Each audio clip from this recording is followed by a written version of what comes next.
Hey guys, welcome back to our video series on shin splints. In this video, we're going to show you how we diagnose it. Getting the accurate diagnosis is important, right? Because getting the right diagnosis allows us to get the treatment our patient needs faster, and that gets them better faster too. And that's why you're here, because you want to get better. So in this office, we always do a thorough history. So we want to see our patient who's probably going to be a runner or someone who has increased their activity a lot in a short period of time, and they would have pain right here in the front of their leg.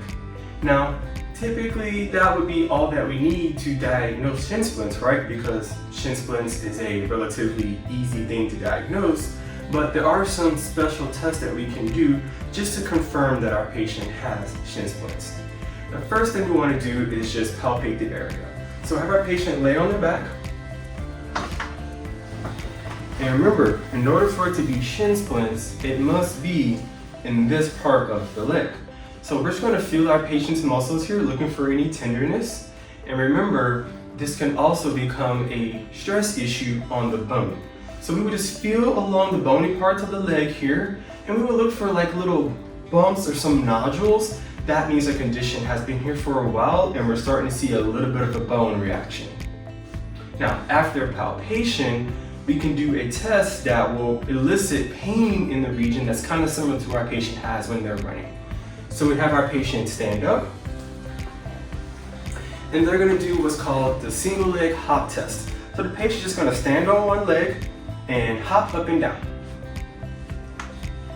If our patient has pain in the shin, like they have when they're running, most likely this is indicative of shin splints. This also indicates tibial stress fracture. So to differentiate between a tibial stress fracture, which is more serious than shin splints, we have another test to do. We have our patient lay facing down, and we would bend their affected leg, and we would just hammer away at their heel. If our patient has pain with this test, they most likely have a tibial stress fracture. However, if they have pain with the single leg hop test and did not have pain when we hit them in the heel, that means they most likely have shin splints. There are other things to consider to diagnose shin splints as well. Not only is it overuse, but it could be from poor mechanics. So of course we would assess our patient's mechanics and see how they walk and how they move. But we also know that flat feet can also lead into shin splints. So we look at our patient's feet, we would assess them when seated and standing and see if there is a drop in that arch, and that would also lead us to think that there is suffering from shin splints.